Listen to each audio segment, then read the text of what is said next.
Hello friends, welcome back to the bench. This is our familiar Z390 board that we misdiagnosed twice. So last time I tested it on this card and it turns out, you can see like only partially utilized connector. This card is not detected by this board, and there's actually a comment from Patrick from the modref explaining why this card won't work with this board. And so I tested it on this card after I published the video, and it works on this card. It generates the image, so I assume it's all good. It's detected by the BIOS and everything.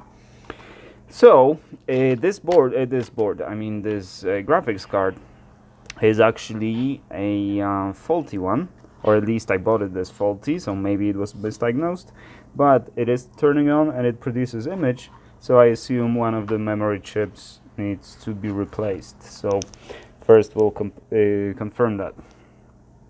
Now what we're gonna do is just build a rig. So this is not needed for anything at the moment. We have some nice memory chips or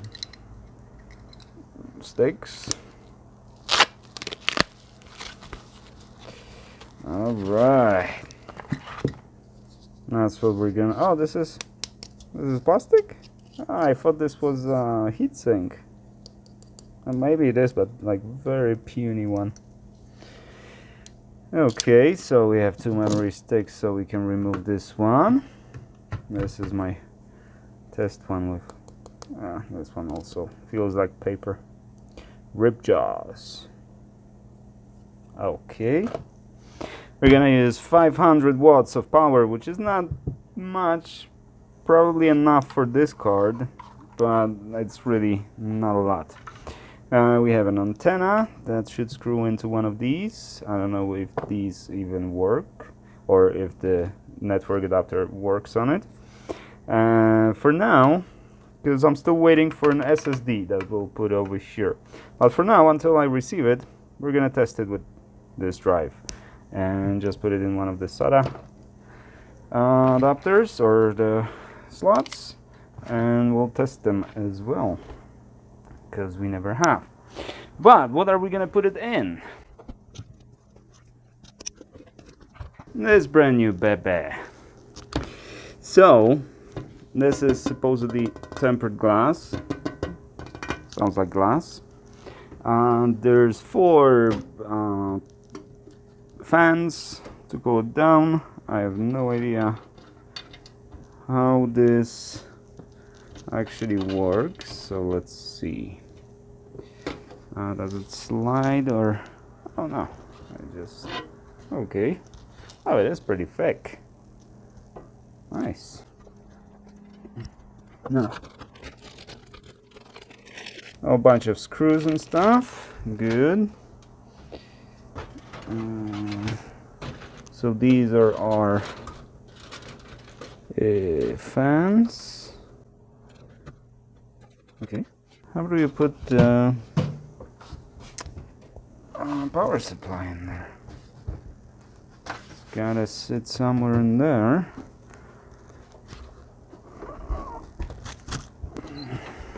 It probably connects from this side.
Alrighty, so it looks like it was a complete success.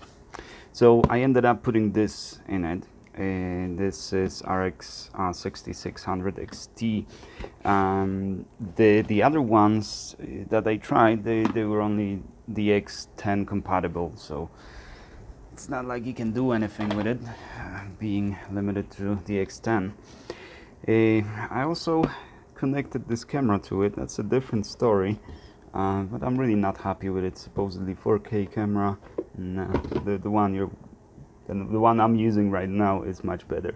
But my last two videos were recorded on this rig, actually, because I used to use this laptop sitting here connected to this monitor, and this was my primary recording machine. And you can imagine how difficult it is to connect all the USBs and all the cameras, capturing devices and all that stuff. It was really slow. I was dealing with some freezing, I was dealing with crashing. It's just, you know, this is AMD laptop, it's Acer. It's not really designed for video editing or video recording. Okay, let's take a look at the rig. There's the rig. So as you can see, it looks good. This was the first time I was putting the rig together in many years, so it's not completely done as it should be. Cable management is not the best. I didn't connect the speaker. The HDD light LED is not connected either. The power light is though. So it's not the best, but it definitely does work. And I had 3 cameras connected to it. Obviously the microscope, the desktop camera, and the 4K camera now. I have 2 more. No, just 1 more. I have 1 more capture device that I was kind of thinking of using for the other camera, but the other camera connects via USB. This is it, and I really do not. It had really good reviews on eBay, but I really do not recommend it. The sound is awful, but usually I don't use the camera to record the sound. Even though it has the external microphone, it's the sound is horrible. The FPS, take a look at this FPS. See how slow it is? It's kind of blurry when you move. This is not what happens on this camera. Look at that. Look at the FPS here. So naturally, I'm not too happy. As far as quality, I can't seem to get the quality from it. It looks like it's out of focus, right? And let's see, my hand. This is macro lens, so it should catch focus very closely. Maybe I just need to switch the lens on it and it'll be better. And now it's not catching focus. Huh. That's weird. So the whole reason I bought this one was to use it instead of this one, right? Instead of the eMate camera, instead of this one, right? But I thought it would be catching focus a lot better than the other one. Actually, looking at it from here, it doesn't look too bad. It's only the FPS. It's really it's awful. But what do you expect for 130 bucks, right? Okay, gentlemen, this is the new rig. So all my video editing will now be done on this rig. Well, not quite yet, because I haven't even installed the software on it yet. And I'm using Filmora, which is like really sketchy product. I already paid like 3 times for that product, or 4 times actually. And it's not like they gave me an option, do you want to pay or not? No, that one day just updated to version 12. I had to edit the video quickly and export it, and it said, well, sorry, you don't have a license. But it's not like they give you a button to go back to version 11. no, you've already updated to version 12, now you need to pay. So I paid, because I didn't have time to fight with them. The same with I understand that the one license is for Mac, the other one is for Windows, but just charging for version 12. And when I bought this product, I paid what was it, $80 or something like that for a lifetime license. That was the deal. And now they say I need to pay more, so I did. But as soon as I find better editing software, goodbye Filmora. Alright, so it appears that the PCIe replacement was a full success. I already took a liberty of installing a few games like GTA 5, obviously Age of Empires, and there's a few more over here of Farlight 84 pulling 200 FPS easily. So yeah, this was a success. I'm glad. As far as the cost, it's actually next to nothing if I calculate everything. So the board broken cost me about $20. And the what do you call it? The PSU, the power supply. I don't remember, maybe around $5, $10 for broken 500 watt PSU. Well, memory sticks, CPU, that kind of stuff. I already had it for testing purposes, to test other boards. But as far as the cost, I don't know, maybe $50 for the CPU, and maybe $30 for the RAM sticks. The tower, mid tower, or midi, or medium, call it medium. I don't remember. I think it was around $60. Obviously, everything I buy, it's usually in the open box condition, used condition, or just discounted 60-70%. GPU is actually the most expensive part over here. I don't remember exactly how much I paid, but that's close to $200. So GPU definitely it cost me the most, but this is the part that actually makes a big difference when it comes to video editing. At the moment, editing, or when I export the video, it takes pretty much as long as the video is. So if you're working on the 2-hour video, which I don't do that often anymore, but that takes over 2 hours to export it, just to export it, and then you have to wait for uploading, and then for processing. It's so this will hopefully save me a lot of time. Oh, you guys want to see that camera?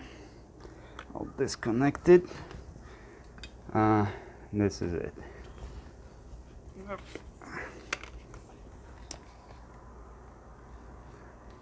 It looks relatively nice. So this is the macro lens that is added. I get it with it. This was included. 2 batteries, a microphone. Looks very good. And can I do this? Come on. How do you do it though? Not when it's, well, this flips all the way. So I was thinking if I record myself, then I can see myself on the little screen over here. So that's primary the reason I got it. But we'll see what I'm gonna do with it. Maybe I'll just return it. I still have a box and everything. I might return it. Wasn't too expensive though, so we'll see. But yeah, if you need cheap camera, this one's good enough. I actually started on much worse camera. If you look at my older videos, it's kind of prominent how terrible my camera was. Alrighty, so hopefully this will speed up my work, my editing work, and we have a full confirmation that the PCIe replacement, slot replacement, was a success. I'm very happy about that. Alright, fellas. Thank you very much for watching. I hope this was at least a little entertaining.